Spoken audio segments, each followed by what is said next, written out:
ಸಂಬಂಧದ ಮಧ್ಯೆ ಸಣ್ಣ ಪುಟ್ಟ ಮನಸ್ತಾಪಗಳು ಬರ್ತಿದ್ದಂಗೆನೆ ಅದನ್ನ ಅವಾಗ್ಲೇ ಸರಿ ಮಾಡಕ್ ನೋಡಿ. ಎಲ್ಲೋ ಒಂದ್ ಕಡೆ ಹಸ್ಬೆಂಡ್ ಅಂಡ್ ವೈಫ್ ಮಧ್ಯ, ಈಗ ಹಸ್ಬೆಂಡ್ ಅಲ್ಲಿ ಎಲ್ಲೋ ಮೈನಸ್, ಎಲ್ಲೋ ಒಂಚೂರು ಏನೋ ವ್ಯತ್ಯಾಸ ಕಾಣ್ತಾ ಇರುತ್ತೆ, ವೈಫ್ ಅಲ್ಲಿ ಎಲ್ಲೋ ಒಂದ್ ಕಡೆ ವ್ಯತ್ಯಾಸ ಕಾಣ್ತಿರುತ್ತೆ, ಅದನ್ನ ಅಲ್ಲೇ ಕೂರಿಸ್ಕೊಂಡು ಸರಿ ಮಾಡಕ್ ಟ್ರೈ ಮಾಡಿ. ಹಂಗೆ ಬಿಟ್ರೆ ಅದು ಬೆಳೀತಾ ಹೋಗುತ್ತೆ. ಇವ್ರು ಏನು ಅನ್ನೋದಿಲ್ಲ ಅಂತ ಹೇಳ್ಬಿಟ್ಟು ಅವ್ರು ಏನ್ ಮಾಡ್ತಿದ್ದಾರೆ ತಪ್ಪನ ಅವ್ರು ಅವಾಗ್ಲೇ ಮಾಡಕ್ ಶುರು ಮಾಡ್ತಾರೆ. ಹಸ್ಬೆಂಡು ಅಷ್ಟೇ, ಅವರು ಅದನ್ನ ಮಾಡಕ್ ಶುರು ಮಾಡ್ತಾರೆ. ಸೊ ಇಬ್ಬರಲ್ಲೂ ಕೂಡ ಸ್ವಲ್ಪ ವ್ಯತ್ಯಾಸ ಬಂದ್ರೆ ಕೂರಿಸ್ಕೊಳ್ಳಿ, ಮಾತಾಡ್ಕೊಳ್ಳಿ, ರೈಟ್. ಯಾಕಂದ್ರೆ ಎಲ್ಲೋ ಒಂದ್ ಕಡೆಗೆ ಬುದ್ಧಿ ಏನ್ ಮಾಡ್ತಿರತ್ತೆ ಅಂತ ಹೇಳಿದ್ರೆ ಅದೆಲ್ಲೋ ಹೊಂಟೋಗಿರುತ್ತೆ. ನಾವೇನ್ ಮಾಡ್ಬೇಕು ಯಾಕೆ ಬಿಟ್ಕೊಂಡು ಬೇರೆ ಏನೇನೋ ಮಾಡ್ತಿರುತ್ತೆ, ಅವಾಗ ಸರಿ ಮಾಡ್ಕೊಳಕ್ ಟ್ರೈ ಮಾಡಬೇಕು. ಎಕ್ಸಾಂಪಲ್, ಒಂದು ಬೈಕ್ ಈಗ ನಮ್ಮ ಹತ್ರ ಇದೆ ಅನ್ಕೊಳ್ಳೋಣ, ಆ ಬೈಕ್ನ ಆನ್ ಟೈಮಲ್ಲಿ ಸರ್ವಿಸ್ ಮಾಡಿಸಿಲ್ಲ ಅಂದ್ರೆ ಗಾಡಿನೇ ಹಾಳಾಗೋಗುತ್ತೆ.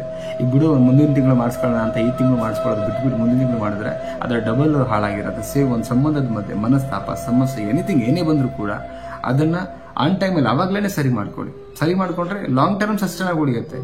ಸಂಬಂಧ ಲೈಕ್ ಮಷಿನ್ ಎಂಜಿನ್ ತರ ತುಂಬಾ ಚೆನ್ನಾಗಿ ಸಸ್ಟೈನ್ ಆಗಿ ಉಳಿಯುತ್ತೆ, ಅಂದ್ರೆ ತುಂಬಾ ಹೆಲ್ದಿ ಇರುತ್ತೆ. ಸಂಬಂಧದಲ್ಲೂ ಒಂಥರ ಸರ್ವಿಸ್ ಇದ್ದ ಹಾಗೆ ಇದು ಕೂಡ.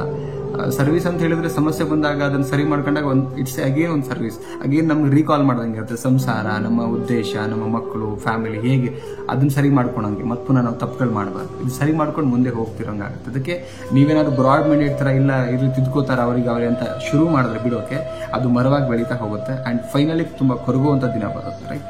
ಆ ಕಾರಣಕ್ಕೆ ಯಾವುದೇ ಮನಸ್ತಾಪಗಳು, ಸಣ್ಣ ಪುಟ್ಟ ಜಗಳಗಳು ಏನೇ ಇದ್ರು ಕೂಡ ಕೂರಿಸ್ಕೊಂಡು ಅವಾಗಿಂದ ಅವಾಗಲೇ ಕ್ಲಿಯರ್ ಮಾಡಿಬಿಟ್ರೆ ಯಾವುದೇ ಕೊರಗುವಂತ ನೆಸೆಸಿಟಿ ಬರಲ್ಲ ಸ್ನೇಹಿತರೆ. ಈ ಒಂದು ವಿಡಿಯೋ ಒಳಗಡೆ ಮೀನಿಂಗ್ಫುಲ್ ಅಂತ ಅನಿಸಿದ್ರೆ ಕಮೆಂಟ್ ಸೆಕ್ಷನ್ ಕಮೆಂಟ್ ಮಾಡಿ ಅಂಡ್ ವಿಡಿಯೋಗೆ ಸಣ್ಣದಾಗಿ ಲೈಕ್ ಮಾಡಿ ಅಂಡ್ ಚಾನಲ್ಗೆ ಸಬ್ಸ್ಕ್ರೈಬ್ ಮಾಡಿ, ಸಪೋರ್ಟ್ ಮಾಡಿ, ಎಲ್ಲ ಫ್ರೆಂಡ್ಸಿಗೆ ಶೇರ್ ಮಾಡಿ. ಮತ್ತೊಂದು ಟಾಪಿಕಲ್ಲಿ ಸಿಗ್ತೀನಿ. Thank you so much. Bye.